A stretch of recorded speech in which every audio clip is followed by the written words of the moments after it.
Chapitre 1. Le silence avant le cri, c'était le genre d'après-midi de juin que l'Angleterre excelle le mieux. La lumière du soleil filtrait doucement à travers les nuages changeants, teintant les pelouses du Kingsfield College d'un calme presque sacré. Les cours carrés de pierre brillaient d'un or pâle sous le ciel d'été, et le lierre s'accrochait obstinément aux arches gothiques, comme s'il était conscient de la tradition. Entre ces murs, le temps semblait ralentir, non pas s'arrêter, mais s'écouler avec une dignité qui lui était propre. Depuis la fenêtre du salon de la maison du prévôt, le capitaine Arthur Hastings contemplait la cour antique. Une cloche venait de sonner quelque part, un son lent et somnolent qui lui rappelait l'irréalité du moment. Il retourna dans la pièce et s'adressa à son compagnon, assis, les jambes soigneusement croisées, ses mains gantées, reposant délicatement sur les accoudoirs d'un fauteuil en acajou. Un endroit paisible, dit Hastings, presque à contre-cœur. Poirot, toujours l'image même du sang-froid, inclina légèrement la tête. Paisible, oui. Mais, mon ami, ne confondez pas silence et tranquillité. Un monastère est silencieux, tout comme une salle d'audience avant le verdict, et, ajouta-t-il, l'œil brillant, tout comme le théâtre avant le lever de rideau. Hastings rit doucement. « Tu crois qu'il va se passer quelque chose ici ?» Poirot pinça les lèvres. « Je ne dis pas ça. Je constate simplement que là où il y a des réputations, des rivalités et de grands esprits concentrés dans un espace restreint, il y a forcément friction. » Il jeta un coup d'œil à travers la pièce, où les portraits de prévôts, morts depuis longtemps, brillaient sur les murs, dans des huiles et des cadres sculptés. Leurs visages exprimaient un jugement et une doctrine plus sévère. « Je dois avouer, dit Hastings en baissant légèrement la voix, que je ne comprends toujours pas bien pourquoi nous sommes venus. Une invitation du recteur d'une université n'est pas une convocation habituelle. » Poirot tapota doucement du doigt le bord de sa tasse. « Ah non, mais ce n'est pas un prévôt ordinaire, mon ami. Lord Adelbert Thwaite est un homme d'un grand esprit, mais aussi d'une grande vanité. Il m'a convoqué, non pas pour résoudre un crime, non, mais pour observer une cérémonie. Une inauguration. L'inauguration d'une tour. » Hastings cligna des yeux. « Une tour ?» Poirot sourit devant sa confusion.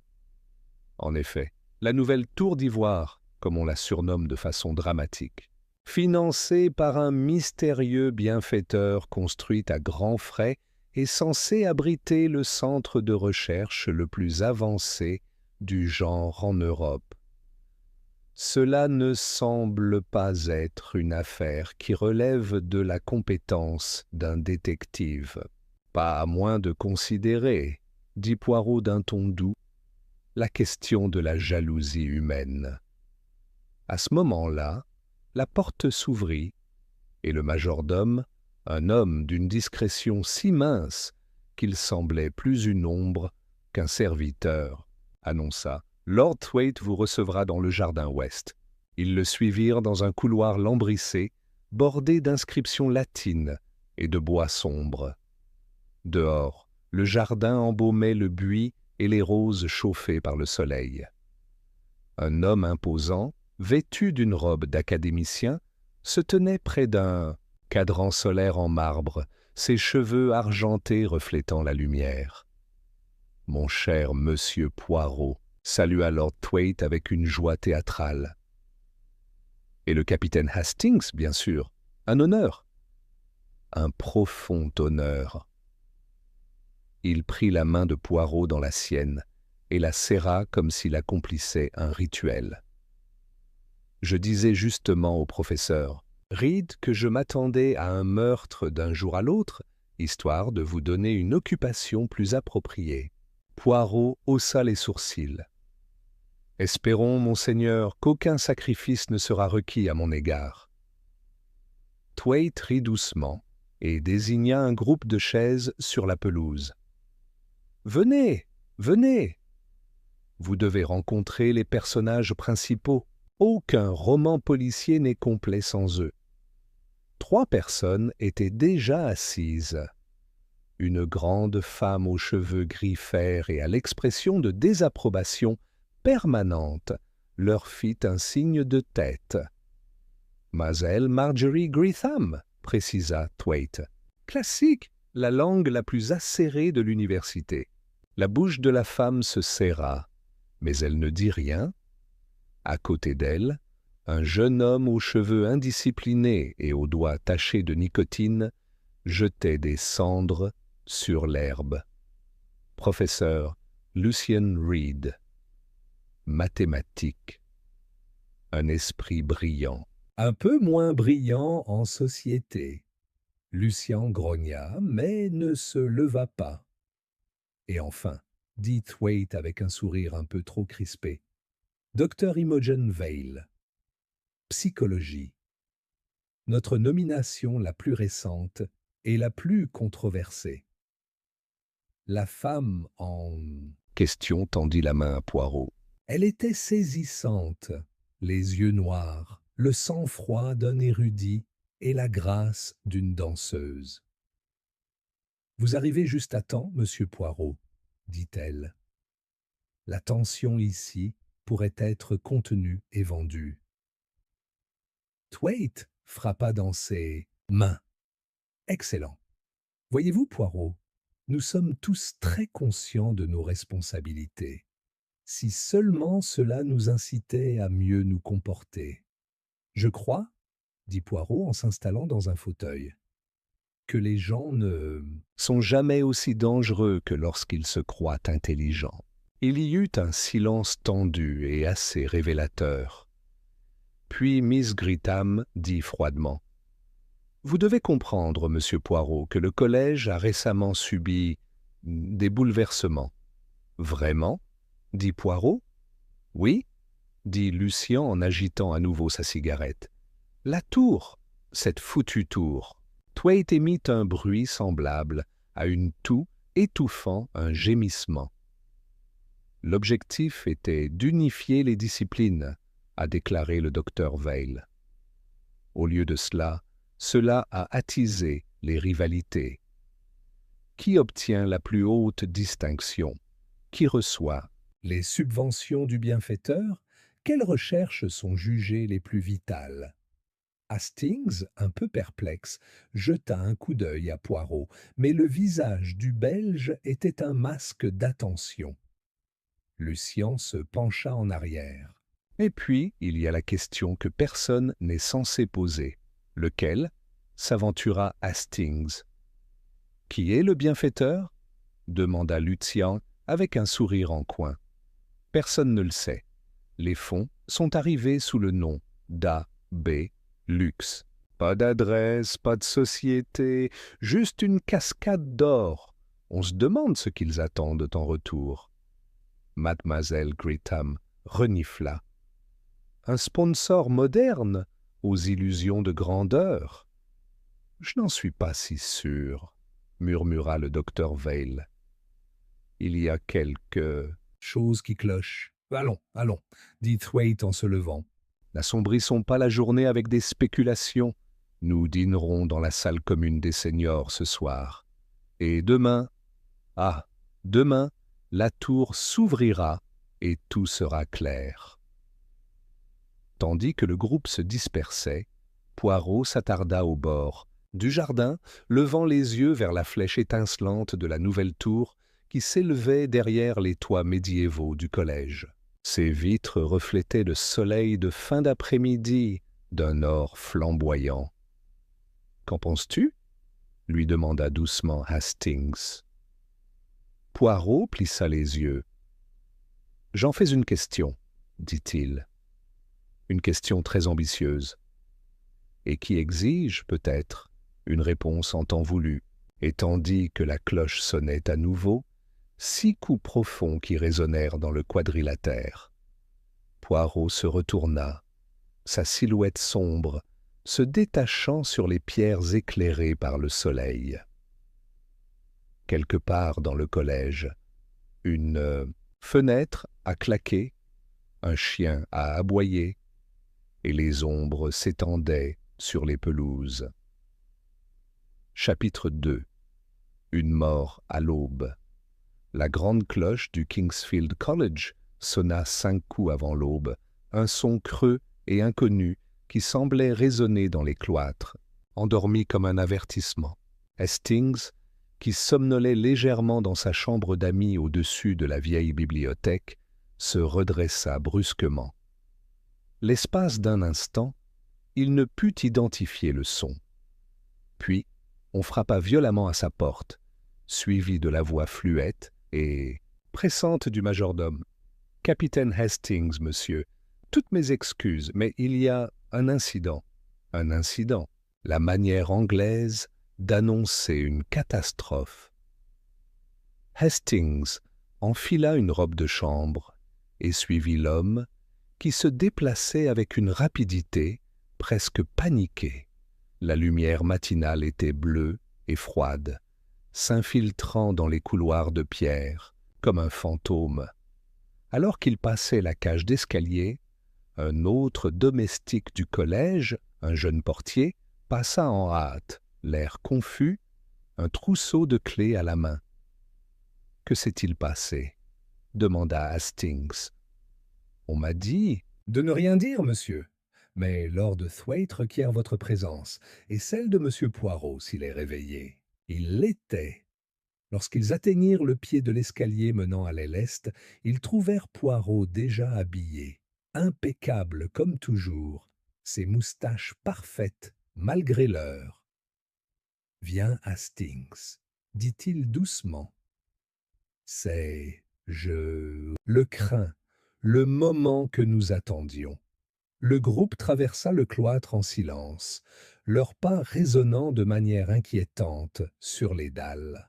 Puis ils traversèrent la cour centrale et s'approchèrent de l'entrée de la tour d'ivoire, l'élégante nouvelle extension qui avait suscité tant de mécontentement la veille.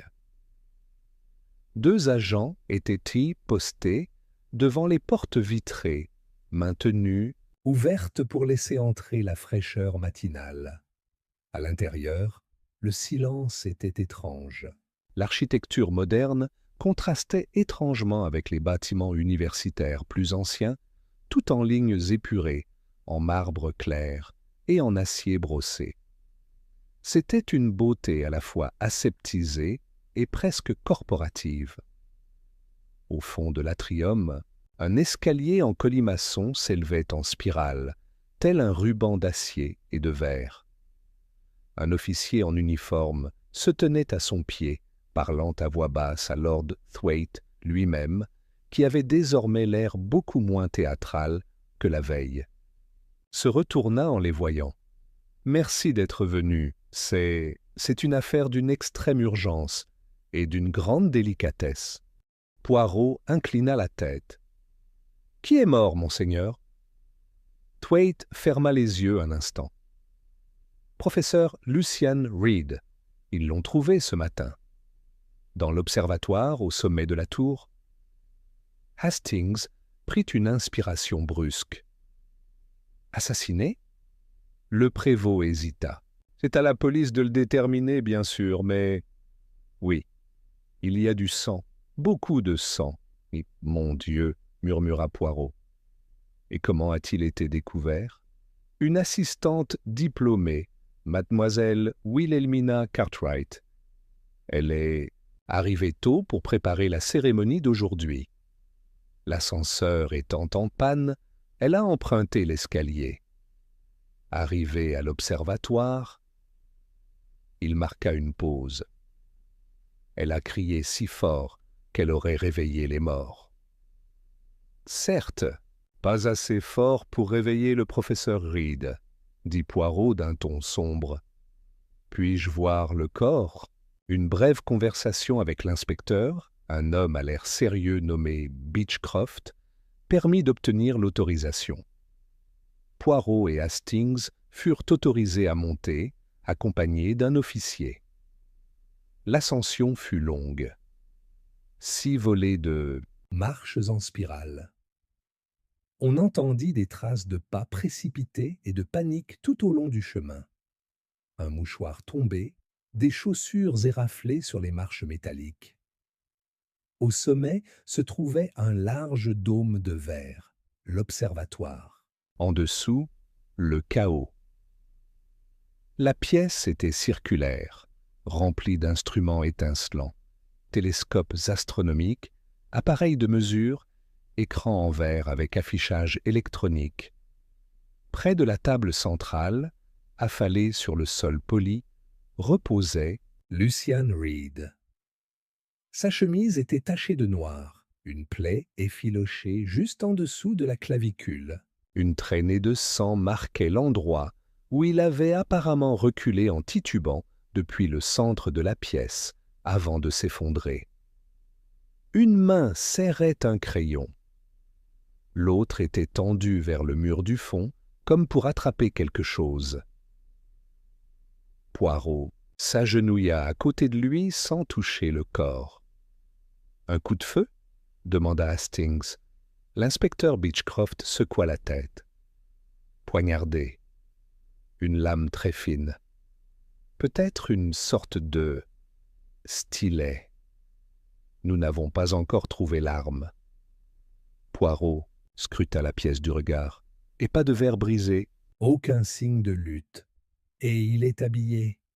À quelle heure le personnel est-il arrivé? Mademoiselle Cartwright dit qu'elle est entrée dans le bâtiment juste après 5 heures.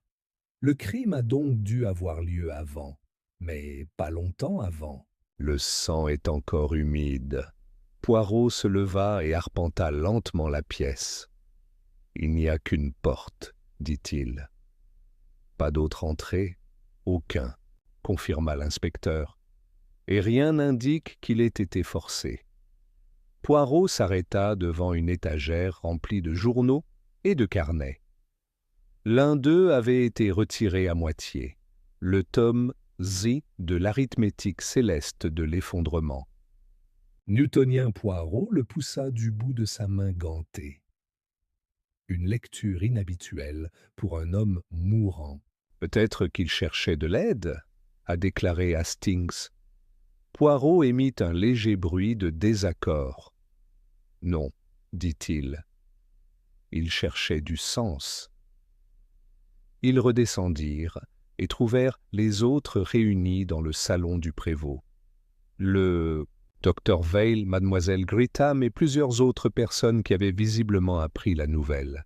Les visages étaient pâles, les voix étaient étouffées. « C'est terrible, » dit doucement le docteur Vail. « Lucian a peut-être été difficile, mais il ne méritait pas ça. » Mademoiselle Gritham croisa les bras. « Il avait des ennemis. C'est une triste vérité, » a déclaré Lord Thwaite. « Même parmi les érudits. » Poirot regarda lentement autour de la pièce, son regard s'attardant sur chaque visage. « Si je peux me permettre de demander, » dit-il, « qui avait accès à la tour hier soir ?» Thwaite fronça les sourcils. Techniquement, tous les professeurs y avaient accès. Chacun avait un mot de passe. Et les étudiants? Seulement quelques assistants de recherche. Nous sommes très stricts. Le bâtiment est fermé à 10 heures. Poirot se tapota le menton. Il ne nous reste plus qu'une énigme. Un bâtiment verrouillé. Un seul point d'entrée et un meurtre dans la pièce la plus haute. Mademoiselle Gritham émit un son moqueur. Un mystère dans une pièce close. comme c'est étrange. Les yeux de Poirot pétillèrent.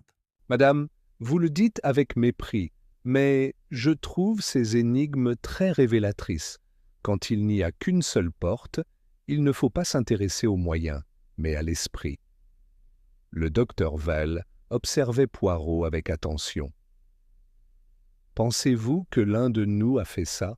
Poirot tourna son regard vers elle. Regard.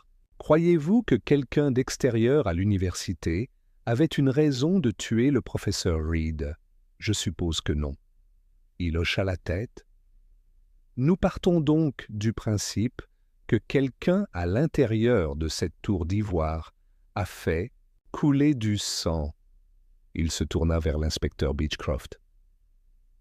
Je demande que personne ne soit autorisé à quitter les lieux et que je puisse m'entretenir seul à seul avec chaque membre du personnel. Beechcroft acquiesça. Le collège fut alors scellé. Poirot s'inclina doucement devant la compagnie assemblée. « Une dernière question, dit-il. A-t-on volé quelque chose à l'observatoire » Thwaite cligna des yeux. « Pas que je sache. » Parce que, dit doucement Poirot, le professeur Reed travaillait sur un sujet confidentiel, un théorème ou une formule, quelque chose de gardé secret, quelque chose pour lequel il valait la peine de tuer. Et sur ce, il quitta la pièce en silence. Derrière lui, les ombres s'épaississaient sur les murs lambrissés, et le clocher de Kingsfield sonna 6 heures, chaque carillon étant plus lent et plus solennel que le précédent. Chapitre 3. Le premier entretien. La salle commune des seniors du Kingsfield College avait vu des générations d'universitaires débattre de Platon et analyser les subtilités de Chaucer. Mais jamais, soupçonnait Hastings, elle n'avait accueilli une enquête pour meurtre. Les rideaux étaient à moitié tirés pour masquer la lumière matinale. Les murs lambrissés reflétaient la lueur des lampes à huile et des flammes vacillantes de l'âtre. Poirot avait choisi le fauteuil en cuir à haut dossier le plus proche du feu, non pas pour la chaleur, mais pour la position dominante qu'il offrait. La disposition était délibérée. Une chaise face à lui, aucune distraction, aucun désordre. La pièce était devenue une scène. L'inspecteur Beechcroft entra, bloc-notes à la main. « Le premier attend dehors, monsieur, mademoiselle Marjorie Greetham. » Poirot hocha la tête. « Commençons alors. » La grande silhouette de Miss Greetham, tel un faucon, entra dans la pièce avec une autorité qui semblait surpasser celle du prévôt. Sa robe était impeccablement repassée, ses cheveux argentés solidement coiffés. Elle ne s'assit qu'après y avoir été invitée, et même alors, sa colonne vertébrale resta raide. « Fini les formalités, monsieur Poirot, » dit-elle sèchement. « Je suppose que je suis ici parce que je suis suspecte. »« Non, madame, » dit Poirot en joignant les doigts. « Vous êtes ici parce que vous êtes une observatrice, une personne qui voit plus qu'elle ne parle. » Elle haussa un sourcil. « Les flatteries sont inutiles pour moi. »« Alors, soyons francs. Vous connaissiez bien le professeur Reed. » »« Je le connaissais, oui, nous le connaissions tous.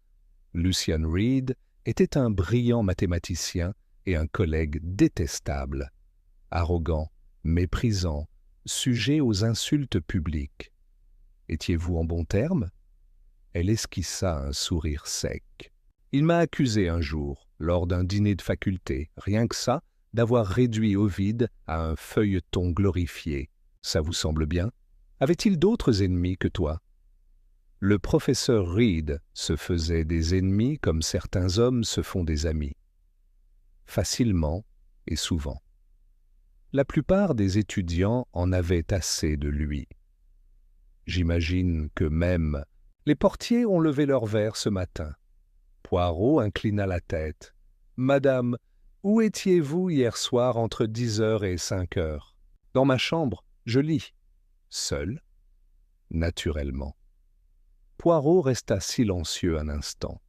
Puis, « Dites-moi, qui, selon vous, était le plus mécontent de la position du professeur Reed dans la tour ?»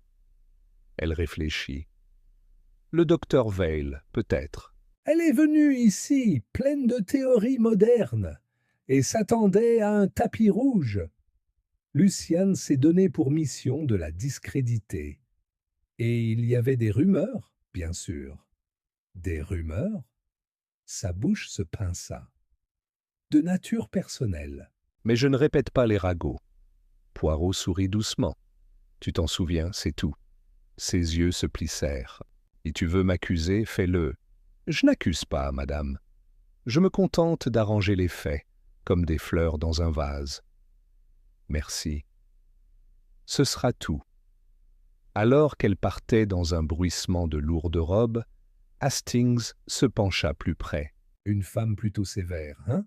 Elle se protège par ses paroles, » dit Poirot. Mais elle a laissé échapper quelque chose. « Vous avez remarqué ?» Hastings fronça les sourcils.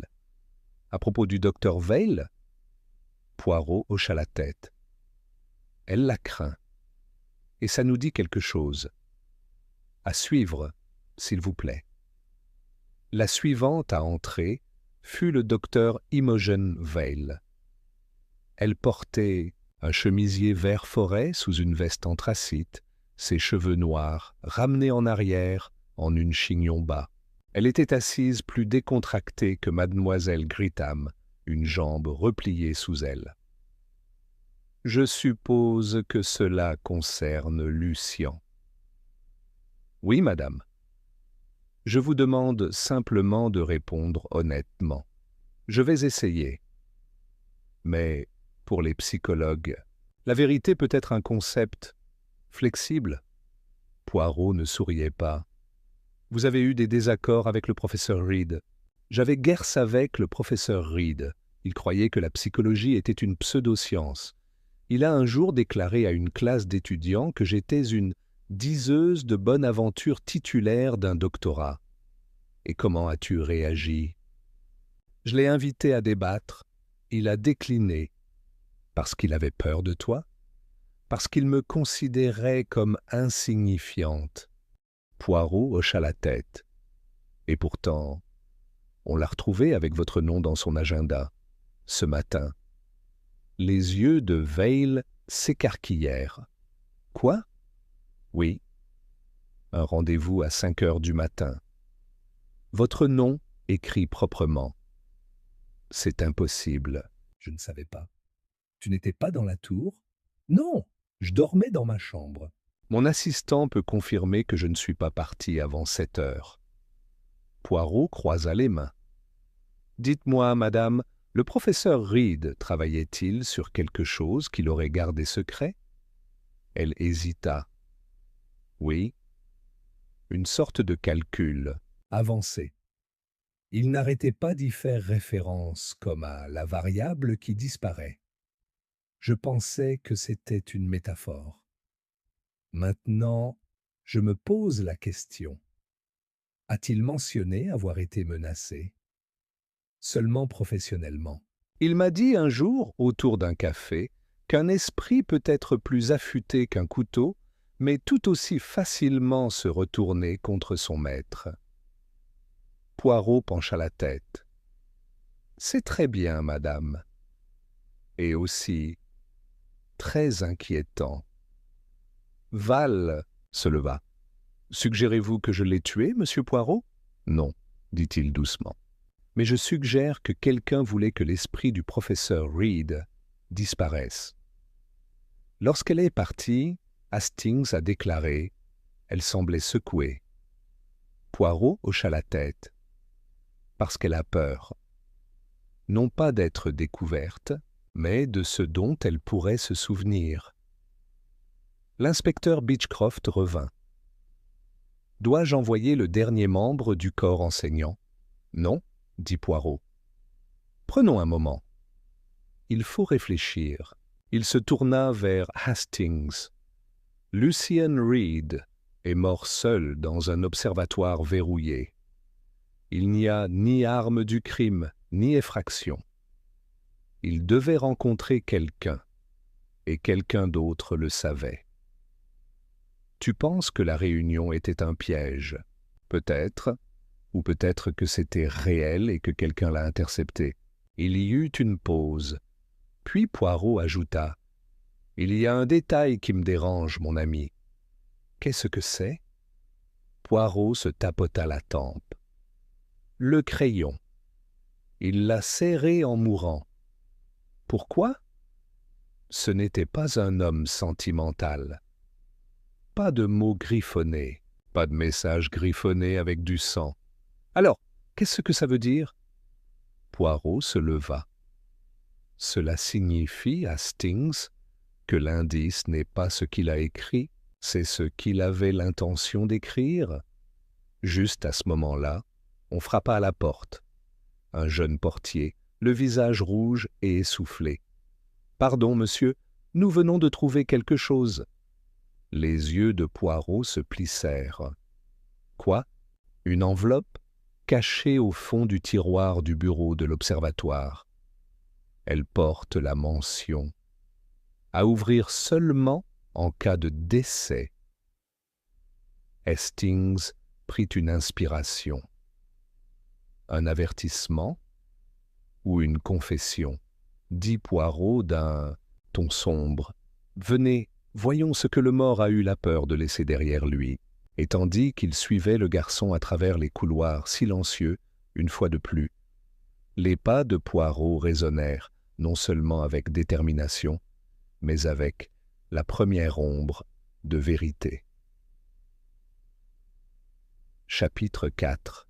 La lettre des morts, l'enveloppe, était d'un blanc crème pâle et légèrement gondolée sur les bords, comme si elle avait été conservée quelque temps dans un endroit sec et rarement touché. Elle portait une instruction manuscrite à l'encre bleue foncée d'une écriture élégante et érudite, à ouvrir uniquement en cas de mon décès. L.R. Poirot la retourna lentement, inspectant soigneusement recto et verso avant de briser le seau de cire. Elle se brisa sèchement, un bruit très fort dans la salle d'études silencieuse, au-dessus de l'observatoire où l'enveloppe avait été découverte. L'inspecteur Beechcroft se tenait à ses côtés, les bras croisés, tandis que Hastings rôdait près de la fenêtre, son souffle embuant la vitre froide.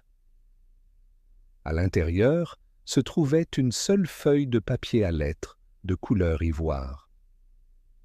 Poirot le déplia doucement.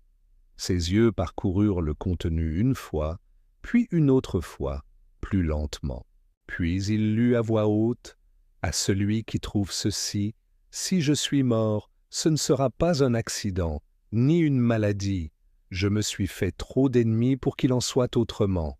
Mon travail, mon vrai travail, vaut plus que ma vie pour certains, et est intolérable pour d'autres. Je ne sais pas qui va frapper, mais je sais que quelqu'un doit le faire. Il y a un carnet dans mon tiroir privé. Couverture noire d'eau rouge. Trouve-le, garde-le. Et si elle vous dit que c'était un suicide, ne la croyez pas. Lucian Reed, 16 juin. Il y eut un court silence. Poirot tendit la lettre à Beechcroft, qui la lut en fronçant les sourcils. Il soupçonnait un meurtre, murmura l'inspecteur. Poirot hocha la tête. Plus que ça, il s'y attendait. Hastings dit doucement « Et elle ? Qui est-elle » Poirot tapota légèrement la table du doigt. « On ne peut pas en être sûr. Mais Lucian Reed n'était pas un homme enclin aux sentiments vagues. S'il avait utilisé ce mot « elle », il voulait dire quelqu'un de très spécifique. » Beechcroft empocha la lettre. Nous la conserverons comme preuve. Et le carnet? Poirot traversa d'un pas rapide le bureau de l'observatoire. Un large bureau en chêne, récemment débarrassé, était adossé au mur. Plusieurs tiroirs étaient vides ou bien rangés. Le règlement de l'université exigeait que les documents sensibles soient nettoyés chaque semaine. Mais le tiroir du bas sur le côté droit s'est légèrement coincé lorsqu'il a été tiré. Poirot se pencha et en sortit un livre à couverture, noir avec une tranche en tissu rouge, exactement comme décrit. Il l'ouvrit et parcourut plusieurs pages. « Ce n'est pas un journal, » murmura-t-il. « C'est un calcul, une suite logique, des équations, des symboles, des notes marginales. Mais regarde, Hastings. » Il brandit le livre, révélant un coin déchiré près des dernières pages. On a enlevé quelque chose. Peut-être l'a-t-il fait lui-même, proposa Hastings. Ou peut-être qu'elle a été prise, après coup. Beechcroft expira par le nez. Pas d'armes, pas de témoins, et maintenant des pages manquantes dans les papiers personnels de cet homme. Je n'aime pas ça, Poirot. Poirot sourit faiblement. Mais moi, si. Car qui dit soustraction dit forcément addition. Il suffit d'examiner attentivement la somme. Il se retourna, scrutant une dernière fois l'observatoire.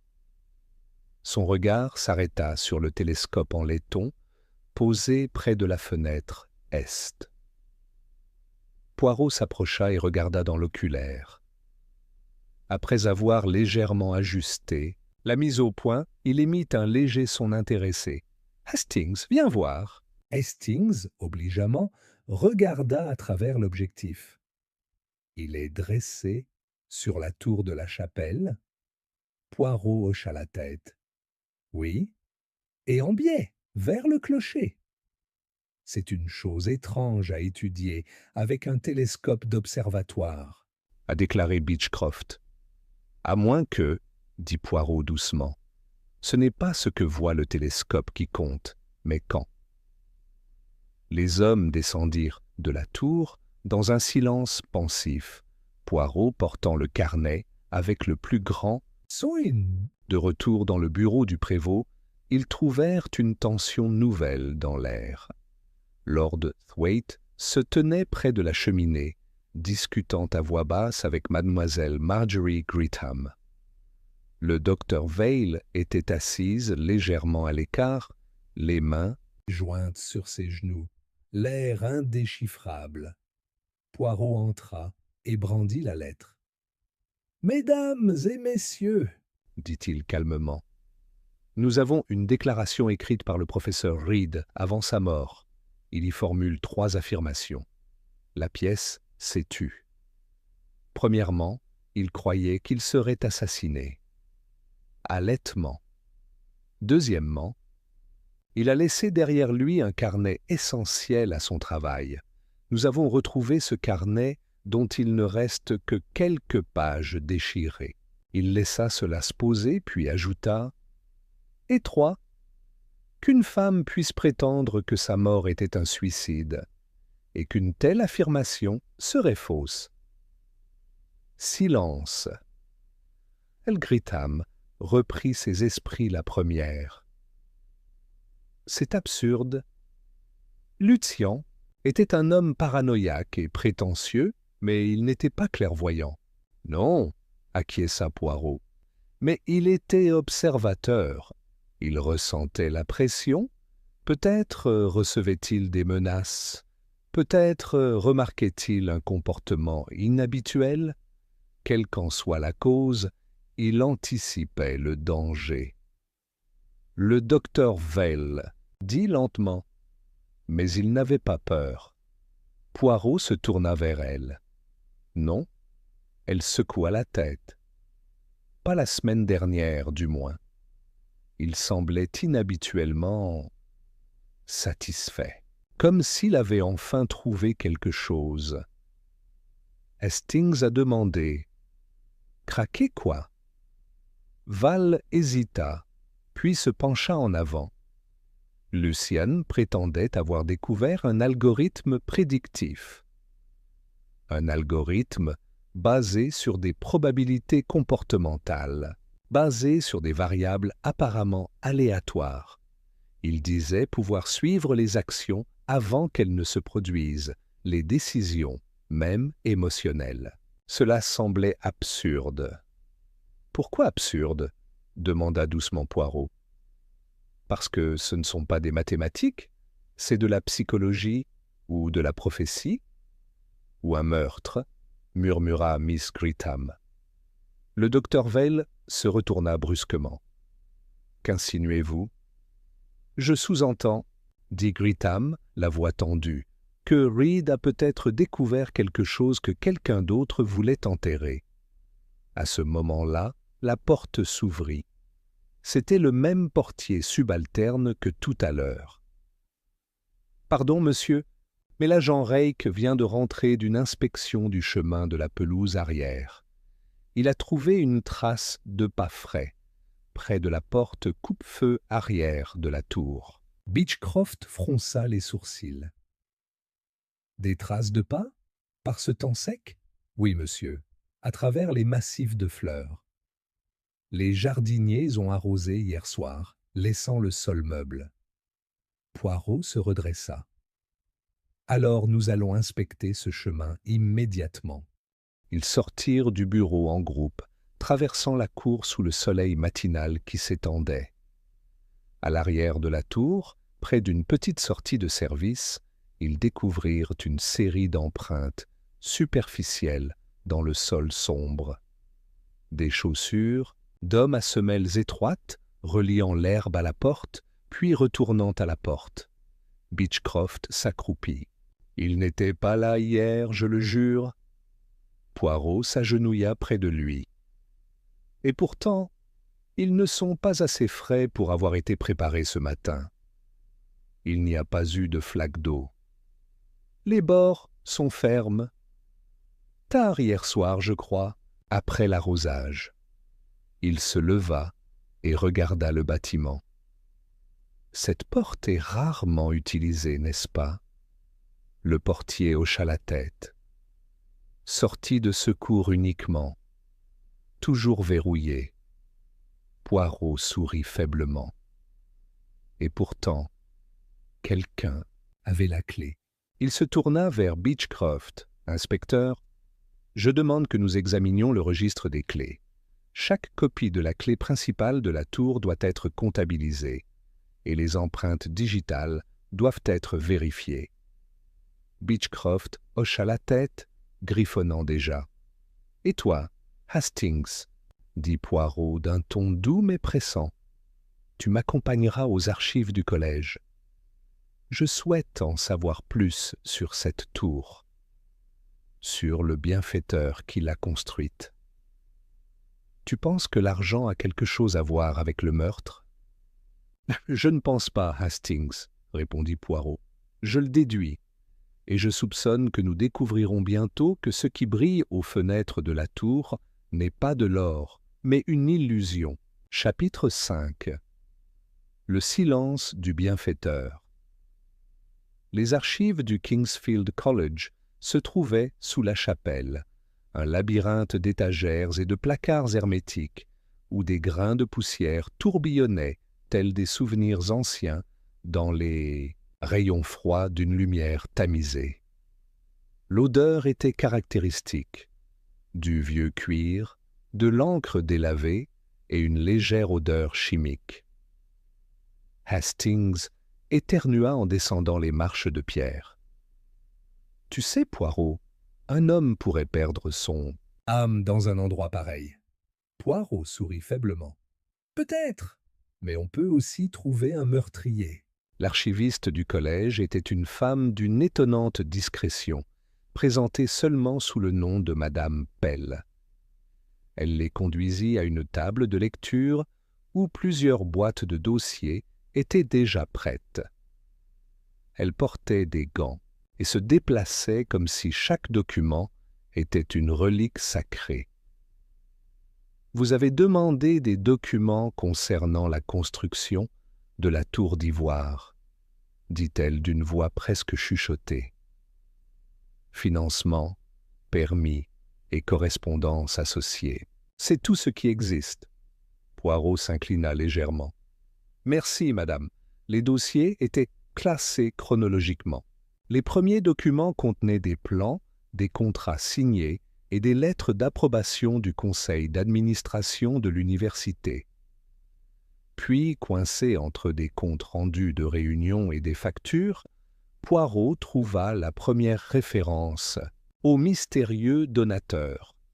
Une lettre datée de près de 3 ans auparavant, au conseil des membres du Kingsfield College, j'ai le plaisir d'offrir la somme de 2000 arth pour la création d'une nouvelle tour dédiée à l'intégration universitaire et à la recherche progressiste. Ma seule demande est que la tour soit baptisée Tour d'Ivoire et que l'étage supérieur soit réservé à un seul membre du corps enseignant, à la discrétion du prévôt. Je ne souhaite ni publicité ni plaque. Mon identité restera confidentielle.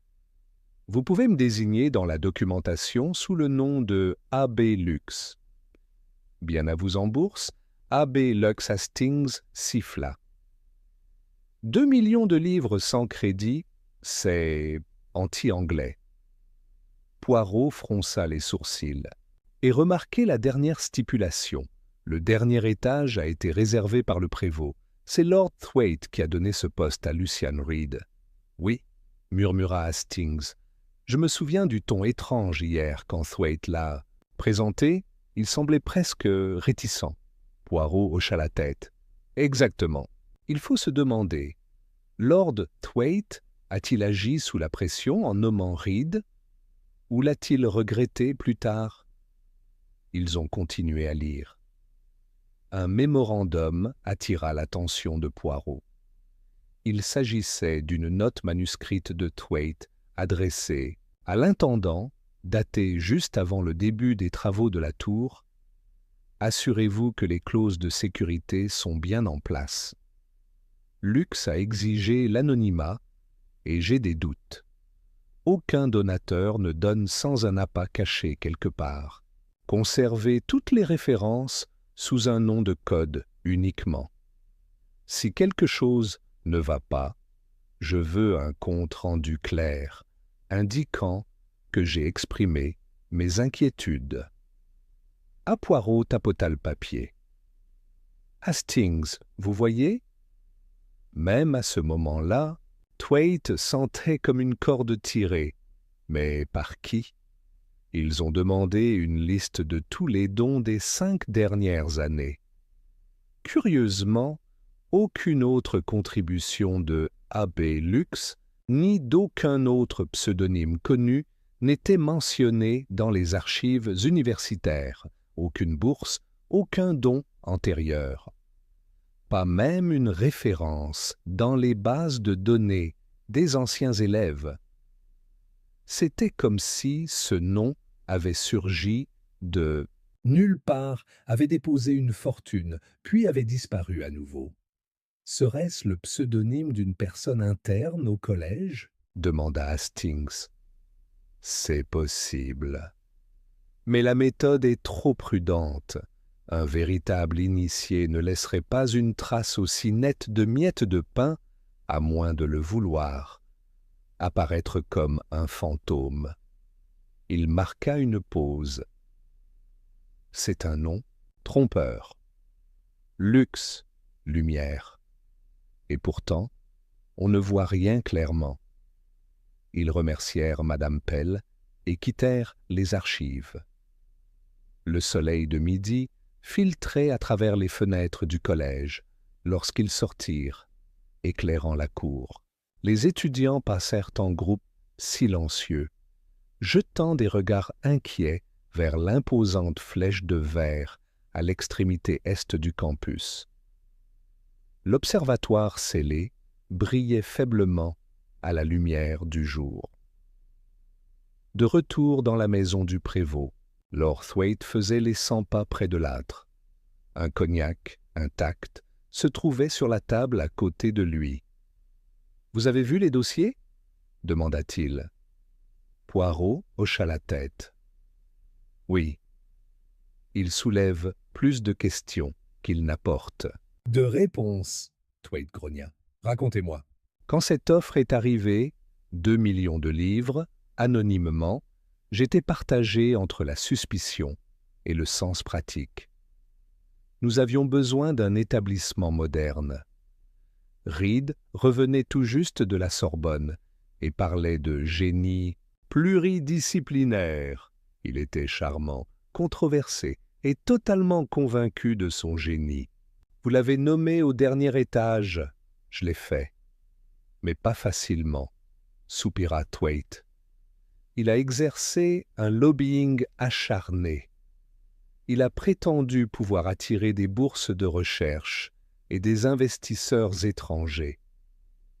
Il a même insinué que c'était à cause de lui que Lux avait choisi Kingsfield.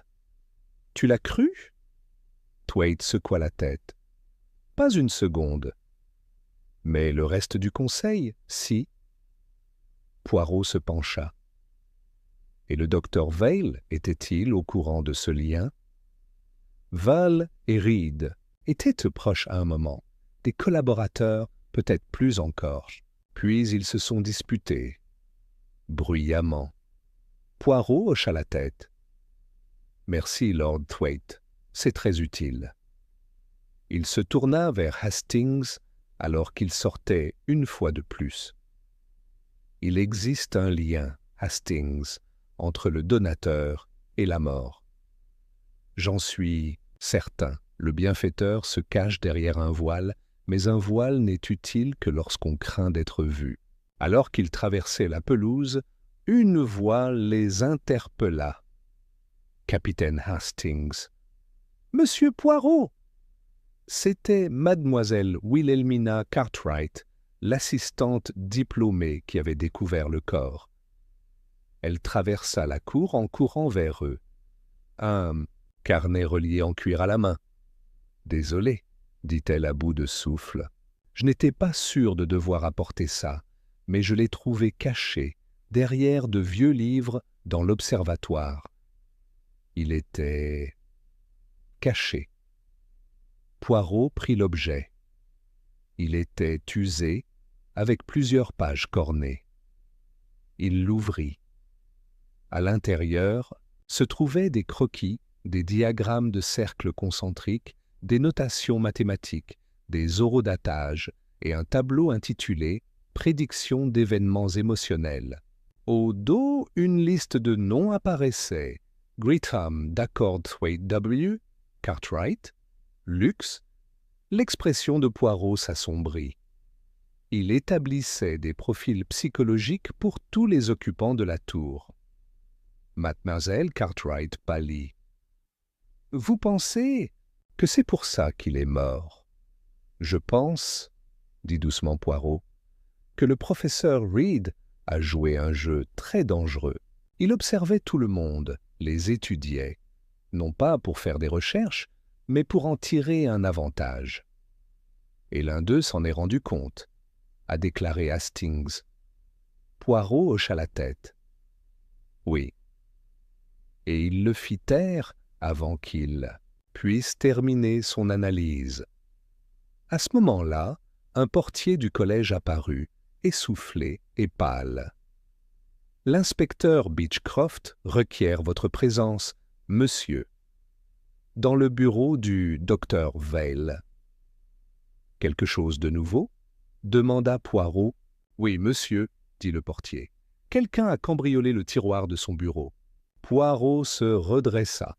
« Et maintenant, Hastings, la partie devient ardente. Le tueur cherche, effrayé. Cela signifie qu'il n'a pas trouvé ce qu'il cherchait dans la tour. Il croit que la vérité est encore là, quelque part. Chapitre 6. 1. Tiroir dérangeait la porte du bureau du docteur Vail était entr'ouverte lorsque Poirot et Hastings arrivèrent, conduits par l'inspecteur Beechcroft, toujours ponctuel.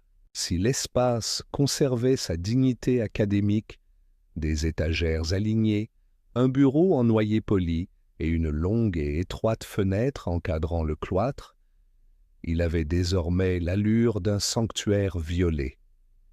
Le tiroir du bureau en question avait visiblement été forcé. De fines rayures entachaient la serrure, et à l'intérieur, plusieurs dossiers étaient retournés.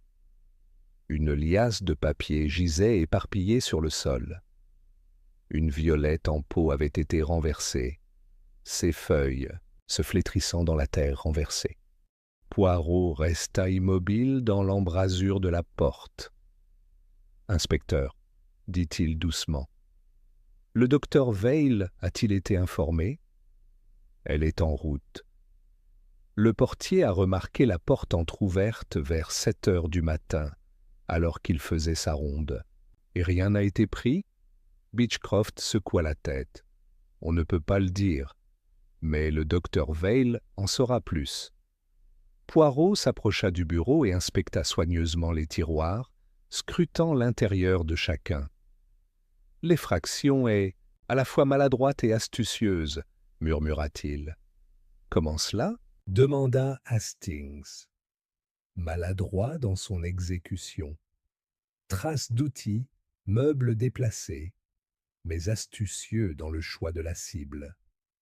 Celui qui a commis cet acte n'est pas un amateur, mais il a voulu nous faire croire qu'il avait agi avec précipitation. Il se pencha et ramassa une enveloppe déchirée par terre. Son adresse était simple, Dr. Vail, Kingsfield College. À l'intérieur se trouvait une note pliée, non signée. Son contenu était bref. « Tu n'es pas aussi intelligent que tu le penses.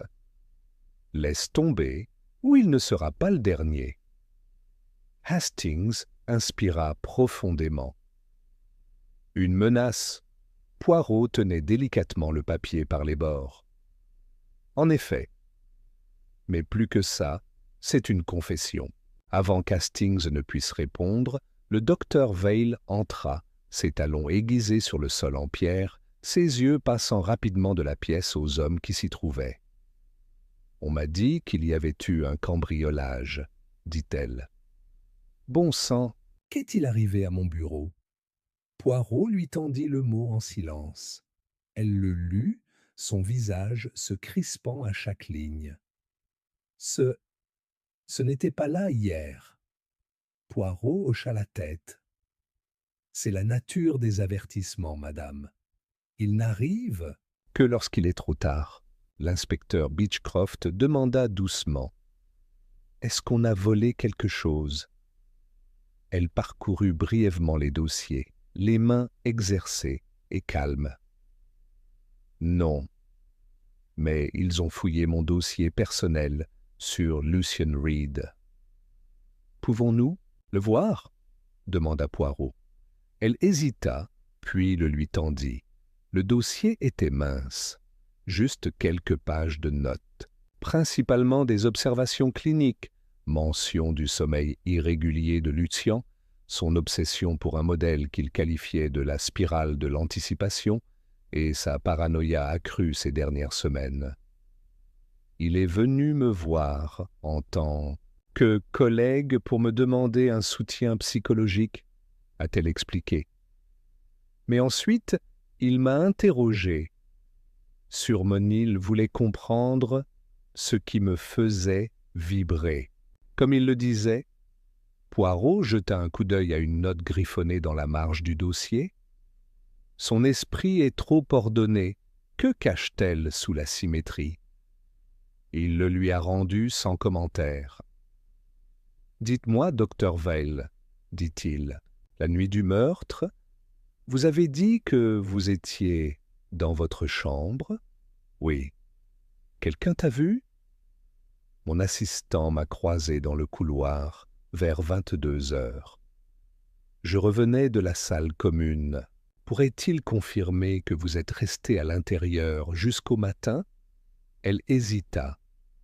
Non, j'ai fermé ma porte à clé et j'ai travaillé. Personne n'est venu. Alors votre alibi, comme beaucoup d'autres, est solitaire. Elle n'a rien dit? Poirot se tourna vers Beechcroft. Je dois parler à l'assistant. J'attends déjà dans la cour, monsieur.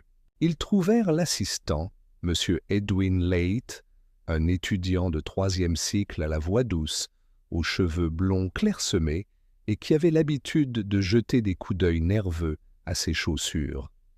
Il confirma avoir croisé le docteur Vail à 22h15 et crut entendre sa porte se fermer peu après.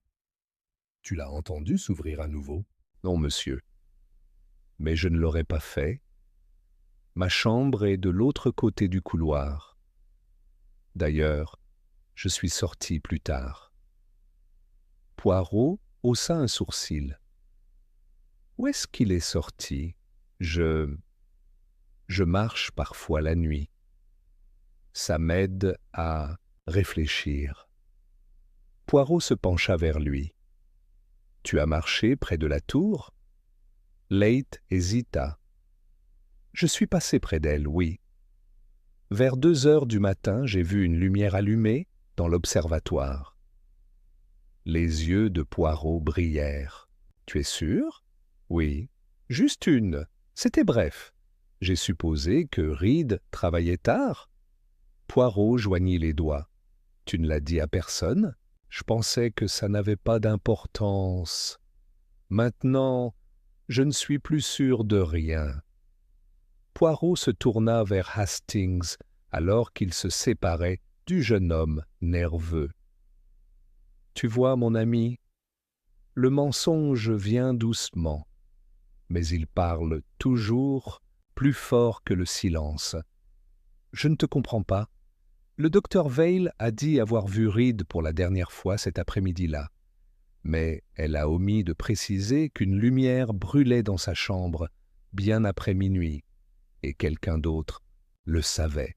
Si Reed rencontrait quelqu'un à 5 heures du matin, il s'était préparé toute la nuit, et quelqu'un l'observait. Ils traversèrent la pelouse en direction du bureau du prévôt, où Lord Thwaite avait demandé des nouvelles. Alors qu'ils passaient devant la bibliothèque, une voix familière les interpella. « Capitaine Hastings. »« Monsieur Poirot !» C'était encore Miss Cartwright, troublée, portant une liasse de papier. « Je pensais vous montrer ça. C'est le plan du cours du professeur Reed pour le prochain trimestre. » Poirot accepta la gerbe. Un titre attira immédiatement son attention. « La psychologie de la trahison. Modèle, prédiction et défense préventive. » Les sourcils de Poirot se froncèrent. « Tu vois, Hastings ?» dit-il doucement. Cet homme savait quelque chose. Il comprenait quelque chose. Et maintenant, je crois que la clé ne réside pas dans ce qu'il a écrit, mais dans ce qu'il avait l'intention de faire, conclut Hastings. Poirot hocha la tête. Il s'apprêtait à dénoncer quelqu'un. Ce n'était pas un homme qui pardonnait. Ce n'était pas un homme qui oubliait. Il tourna la dernière page du plan. Griffonnées au crayon, dans la marge inférieure, 4 lettres étranges, ALTV. Poirot les fixa du regard. Ces initiales signifient quelque chose. Pas un nom, une idée, une phrase, un indice qu'il s'est laissé. Il déchira soigneusement le coin, le plia et le mit dans sa poche. « J'y réfléchirai ce soir, Hastings, » dit-il. « Mais demain, je retournerai à la tour à 2 heures précises du matin. » Hastings haussa un sourcil. « Tu t'attends à ce qu'il se passe quelque chose, non ?» dit Poirot, les yeux plissés vers la pointe de verre de la tour qui dominait la lumière du soir. Mais j'attends déjà quelque chose. Chapitre 7. Le retour à la tour. La nuit était froide et calme lorsqu'Hercule Poirot traversa silencieusement la cour obscure du Kingsfield College, ses chaussures cirées faisant à peine un bruit sur les dalles. C'était précisément 1h52 du matin, et tout autour de lui, le monde retenait son souffle. Hastings, enveloppé dans un pardessus et nettement moins enthousiaste, marchait un pas en arrière. « Dites donc, Poirot, est-ce vraiment nécessaire ? Errer comme des fantômes ?» Poirot ne se retourna pas. « Mais oui, Hastings, c'est la nuit que l'esprit révèle ses formes les plus vraies. Le jour, nous faisons semblant, mais dans la solitude des ténèbres, nos vérités errent librement. » La tour se dressait maintenant devant eux. Ses vitres réfléchissantes étaient des blanches sous le clair de lune. Le dôme de l'observatoire ressemblait à une couronne de verre. Noircis, ils atteignirent l'allée de service derrière la tour, où les parterres de fleurs portaient encore les légères empreintes de pas des jours précédents. Poirot s'arrêta, consulta sa montre. 1:58. Puis regarda vers le haut. « Pas de lumière, » dit Hastings. « Pas encore, » murmura Poirot. Ils passèrent sous l'escalier en colimaçon à l'intérieur de la base de la tour et montèrent prudemment, chaque marche étant étouffée par l'épaisse moquette et le silence de l'heure. Par 2:04, ils ont atteint le sommet. L'observatoire était fermé à clé. Poirot sortit le double du passe-partout que lui avait remis l'inspecteur Beechcroft et le tourna doucement dans la serrure. La porte s'ouvrit avec un soupir. L'observatoire était tel qu'il l'avait laissé, propre, presque empreint de recueillement. La tache de sang, désormais nettoyée et ternie, restait visible dans les plis du sol. Le grand télescope était de nouveau pointé vers la tour de la chapelle, intacte. Poirot s'en approcha, ajusta l'angle et fit signe à Hastings. Hastings regarda à travers. « Eh bien, c'est étrange, » murmura-t-il. « Que vois-tu ? Comme avant, une partie de la tour de la chapelle. Mais maintenant, je vois le cadran de l'horloge. Elle est arrêtée. » Les yeux de Poirot brillèrent. « Oui, ça se voit toujours, 2:09, cassé. Il y a des années, et pourtant, Reed a braqué le télescope sur lui, parce qu'il voulait savoir exactement quand quelque chose s'était produit, a supposé Hastings. « Pas quand, » dit doucement Poirot. « Mais Holmes était présent quand c'est arrivé, il se détourna juste au moment où un faible bruit résonna dans la cage d'escalier en contrebas. Des pas. Poirot leva la main pour réclamer le silence. Hastings se figea. Les pas montaient régulièrement, sans précipitation, mais résolus. Puis il y eut un silence devant la porte de l'observatoire. Poirot fit signe à Hastings de passer derrière le rideau. Lui-même se dirigea vers le coin le plus éloigné, caché derrière une haute étagère. La porte s'ouvrit en grinçant. Une silhouette entra, vêtue d'un long manteau, le chapeau baissé. Il portait une petite lampe torche qu'ils allumèrent et pointèrent vers le télescope. La lumière parcourut rapidement la pièce, le sol, la table, les murs, avant de revenir. La silhouette se dirigea vers le bureau central, ouvrit le tiroir et en sortit quelque chose de petit. Une feuille de papier plié. Poirot sortit tranquillement. « Je serais très intéressé de savoir ce que vous avez trouvé, madame. » L'intrus s'est retourné. C'était Dr Imogen Vale. Elle fixait Poirot avec autant de fureur que de peur. « Que fais-tu ici ?»« Comme vous, madame, » dit Poirot calmement. « Cherchez ce qui reste caché. » Elle ferma les yeux un instant, puis expira. « Ce n'était pas moi. »« Non, » dit Poirot. « Ce n'était pas le cas, mais tu croyais devoir trouver quelque chose avant moi. » Elle ne l'a pas nié. « Qu'est-ce que c'est que ce papier ?» demanda doucement Poirot. Elle hésita, puis le déplia. C'était un croquis simple. 3 cercles concentriques dessinés à l'encre bleue avec un point au centre. En dessous, une seule ligne de texte. Elle voit tout, mais ne sait rien. Poirot l'étudia attentivement. « Un message, dit-il, laissé par Reed. »« Pour qui ?» La voix de Vale tremblait. « Pour moi, je crois. Alors dites-moi, madame, que savez-vous que vous ne m'ayez pas dit ?» Elle se déplaça jusqu'au bord du bureau et posa ses 2 mains sur la surface, se stabilisant. « Lucien et moi, on a été amants. Brièvement. Il y a 2 ans. Il a rompu, sans ménagement. Mais j'ai continué à travailler avec lui. Par fierté, peut-être. Il s'est toujours cru le plus intelligent.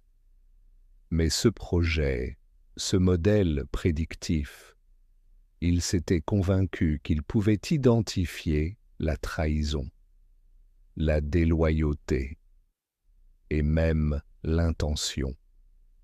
Et l'a-t-il fait ? Demanda Poirot.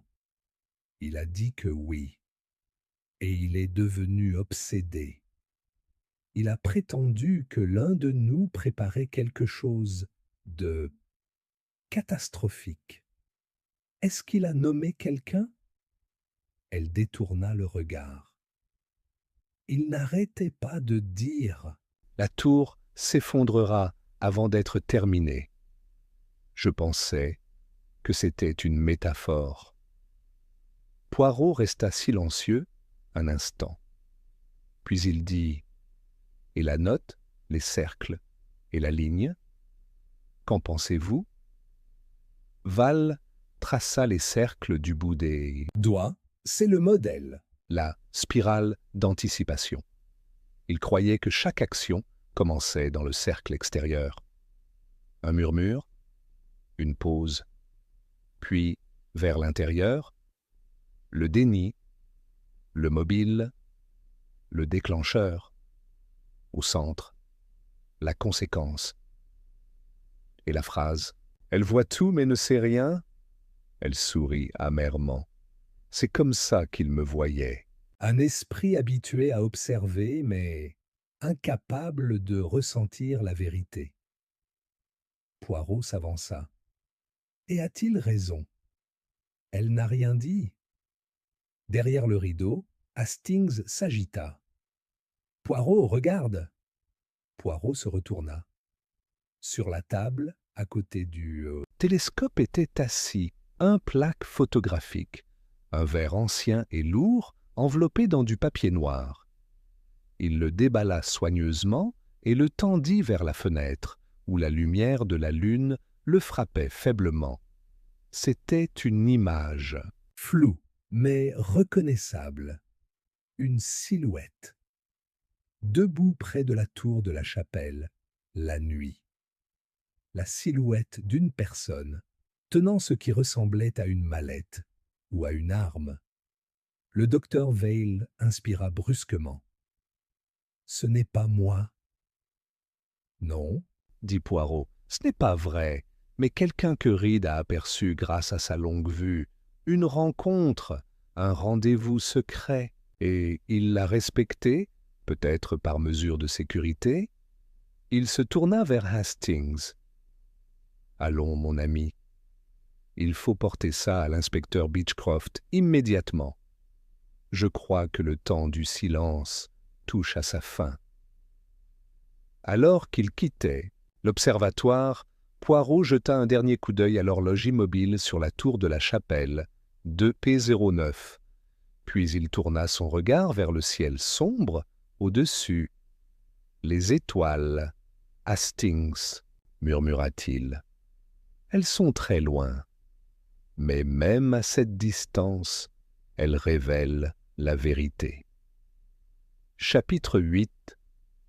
Le glissement dans l'obscurité. Le lendemain matin, un silence nerveux régnait à Kingsfield College. Malgré le ciel radieux et la lumière dorée de juillet qui baignait le domaine, l'atmosphère parmi le personnel et les étudiants était tendue, fragile, comme si l'université elle-même retenait son souffle. Des murmures flottaient sous les arches de pierre, et plus d'un visage se détourna vivement au passage de Poirot. À 9h15, Poirot rencontra l'inspecteur Beechcroft dans l'antichambre du prévôt. Sur la grande table en chêne qui les séparait, étaient étalées les pièces à conviction rassemblées jusqu'alors. La note menaçante trouvée dans le tiroir du docteur Vail, le croquis plié de Reed, portant l'inscription inquiétante, le carnet « Retrouvé » et « Maintenant, pièce maîtresse de tout cela », le plaque photographique. « C'est flou », admit Beechcroft en plissant les yeux.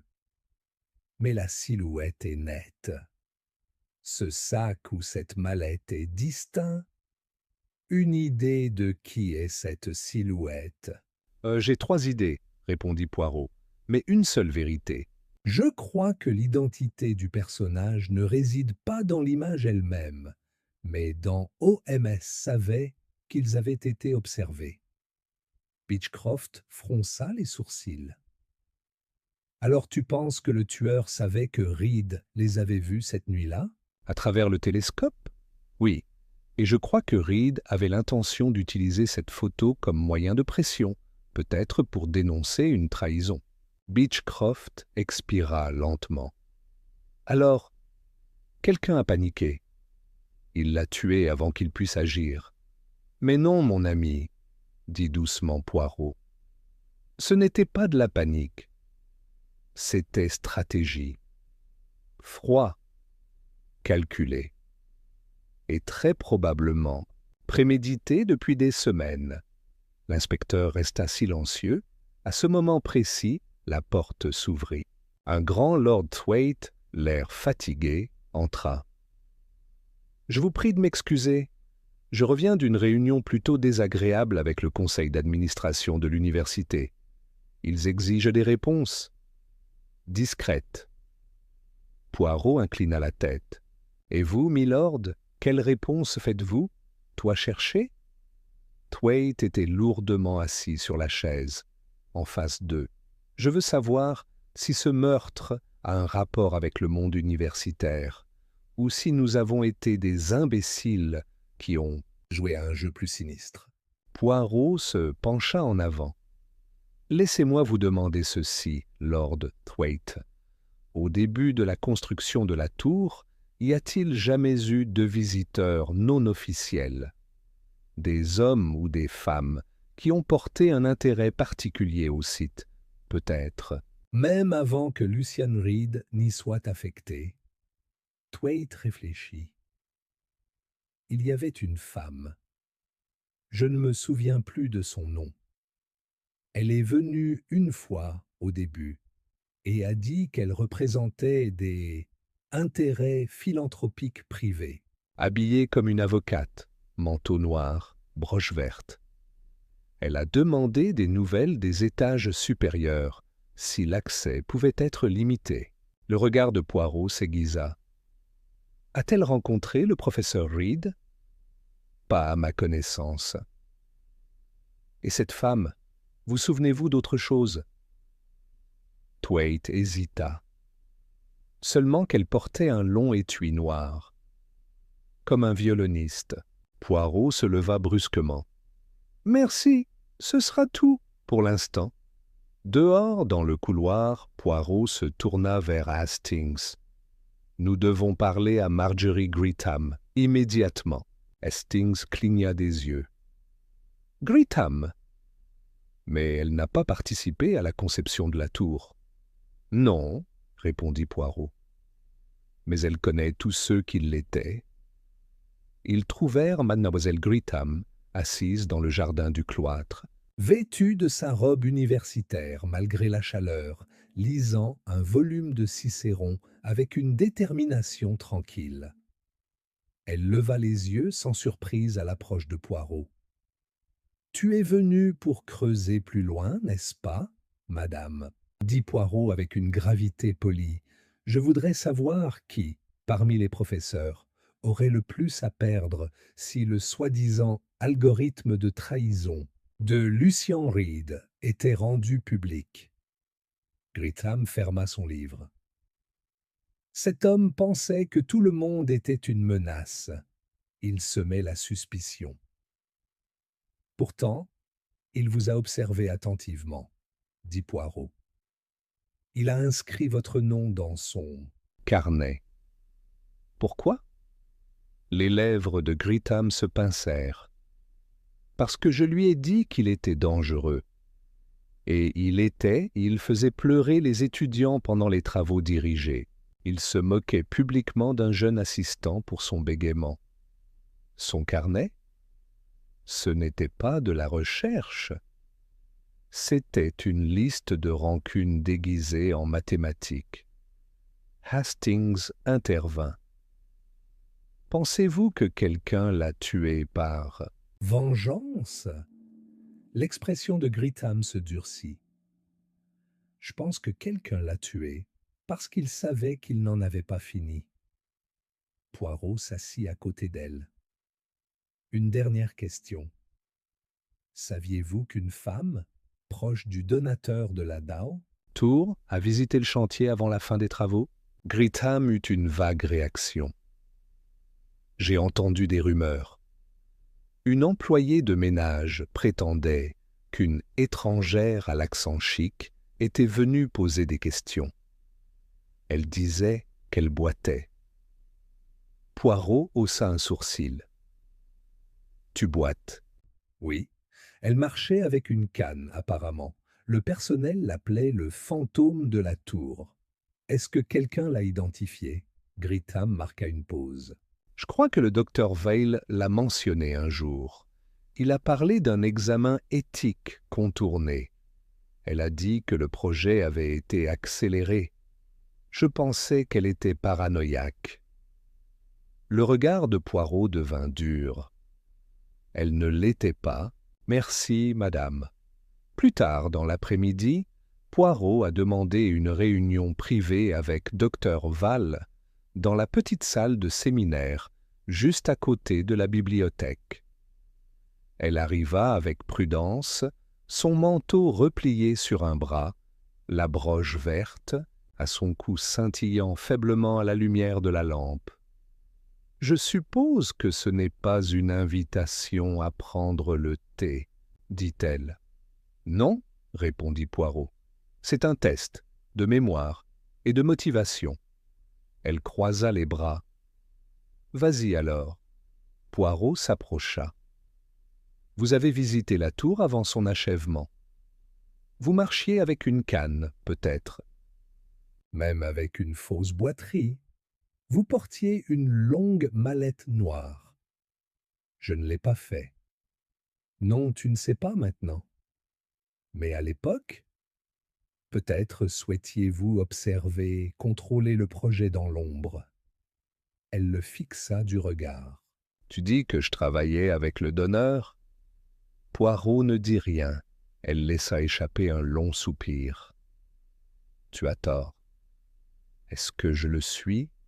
Puis, Poirot fouilla dans sa poche et en sortit une petite pochette en velours. « Plus tôt dans la journée, a-t-il déclaré, j'ai demandé au gardien d'inspecter les gouttières de la tour, où tout visiteur pressé pourrait jeter des preuves. » De la pochette, il sortit un objet métallique fin, un chevalet de violon, légèrement gravé avec les initiales L.E.R. Vail, resta très immobile. Poirot le posa sur la table, entre eux. Il l'a gardé comme souvenir. Peut-être d'une vie antérieure, ou peut-être de quelqu'un d'autre. Je n'avais jamais vu ça auparavant, murmura-t-elle. Mais tu sais ce que ça veut dire. Elle le fixa du regard, le silence s'étirant. Puis, tout à coup, son expression changea. « Ce n'est pas moi qui suis allée à la tour cette nuit-là, dit-elle, mais je sais qui l'a fait. » Les yeux de Poirot se plissèrent. « Vas-y. » Elle hésita, puis « C'était Edwin Leigh, mon assistant. » Hastings cligna des yeux. « Leigh ? Il est venu me voir après. Il était pâle et tremblant. Il a dit que Reed avait menacé de tout démasquer. J'ai cru qu'il parlait de sa thèse, une faute académique ou quelque chose comme ça. » La voix de Poirot baissa. « Et qu'est-ce que toi faire ?» Je lui ai dit de se taire. Je ne pensais pas... Mon Dieu, je ne pensais pas que c'était meurtre. Poirot hocha lentement la tête. « Merci, madame. Je crois que vous m'avez enfin dit la vérité. » Et tandis que Val partait, Poirot se tourna vers Hastings. « Tu vois, mon ami, enfin, le premier mensonge est brisé. » Hastings fronça les sourcils. « Tu la crois ? Je le fais, » répondit Poirot. « Parce qu'elle en a trop donné et pas assez. » Il prit le chevalet du violon et le fit tourner à la lumière. Une personne n'a pas encore été interrogée.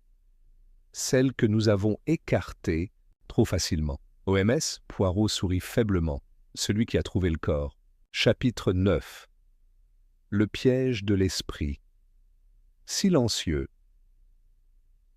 Le soleil d'été était bas dans le ciel lorsque Hercule Poirot a demandé une interview privée avec Wilhelmine. Cartwright, elle, arriva ponctuellement à la salle de lecture de la bibliothèque du collège. Sa jupe sombre repassée, son cardigan boutonné jusqu'au col malgré la chaleur, et les yeux écarquillés d'une politesse méfiante.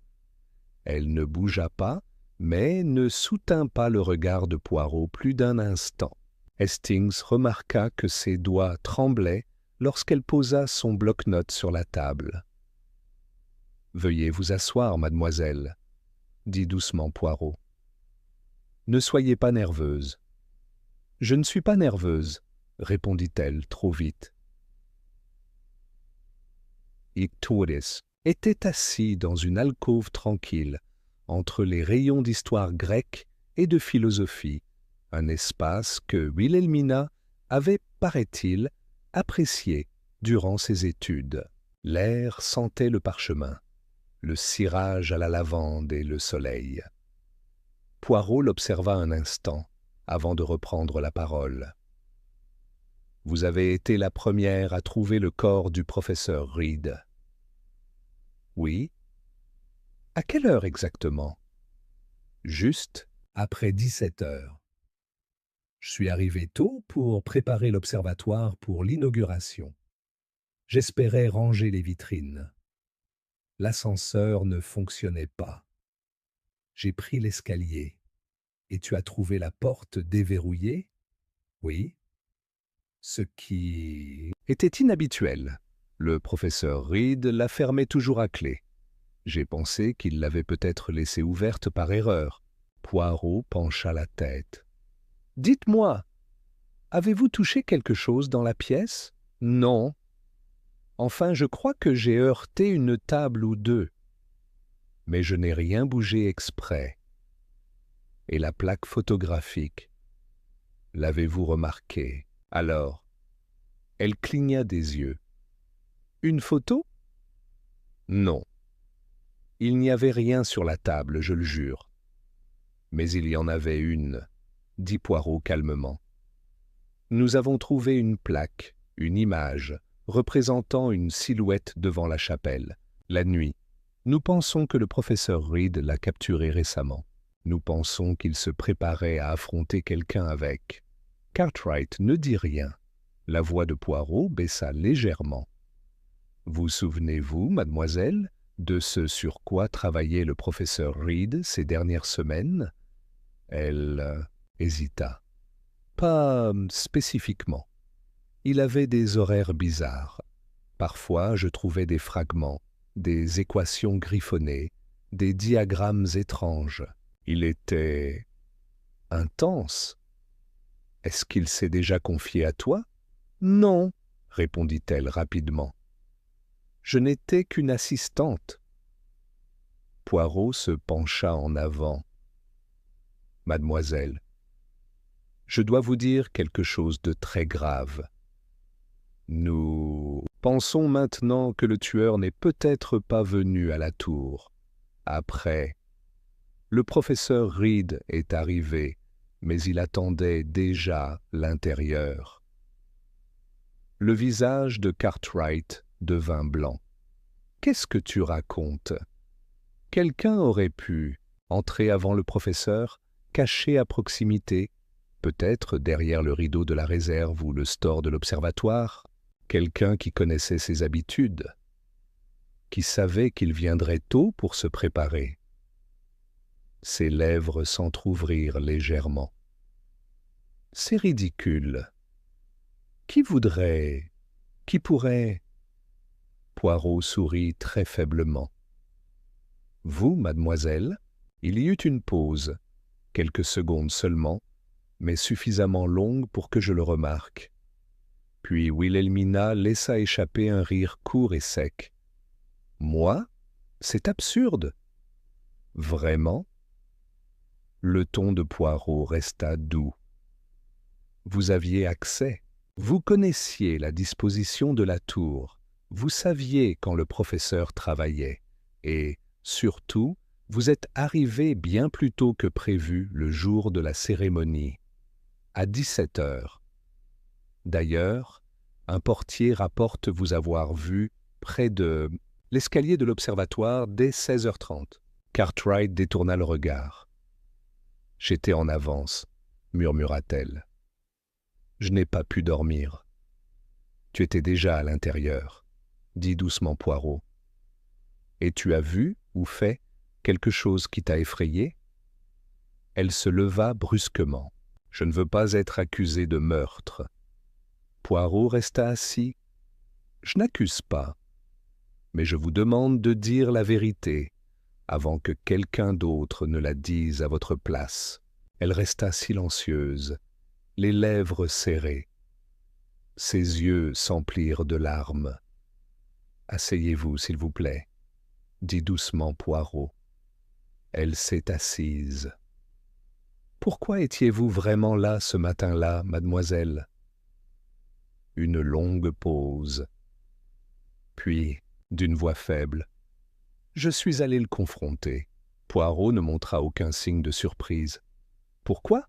La voix de Cartwright tremblait. « Il allait me dénoncer, vous exposer. » Elle hocha la tête d'un air malheureux. « Pas pour un crime, mais ma thèse. Certains de mes modèles statistiques, il disait qu'ils étaient piqués à ses premiers travaux. Je n'avais même jamais lu ses brouillons personnels, mais il insistait. Il menaçait de se présenter devant le conseil, de me ruiner. As-tu volé son travail? Non, mais je voulais absolument l'arrêter. Poirot hocha lentement la tête. Alors, vous êtes arrivé tôt? Vous espérez le raisonner? Oui, j'ai attendu derrière le rideau. Quand il est entré, je suis ressorti et on s'est disputé. Qu'a-t-il dit? Que j'étais un voleur, un imposteur, que je serais sur liste noire, et puis... Sa voix s'est brisée. Je suis parti. Était-il vivant quand tu es parti? Elle leva les yeux, frappée. Oui, je le jure. Il était furieux, mais vivant. Je ne l'ai pas tué. Poirot étudia son visage. As-tu vu quelqu'un d'autre ce matin-là? Elle cligna des yeux. Non, seulement quelqu'un qui traversait la cour. Je ne l'ai pas reconnu. Il se dirigeait vers la chapelle. Il faisait encore nuit. Un homme ou une femme? Un homme, je crois. Grand, vêtu d'un pardessus léger. Poirot jeta un coup d'œil à Hastings, puis il se leva. Merci, mademoiselle Cartwright. Vous m'avez été d'une grande aide. Elle leva les yeux, perplexe.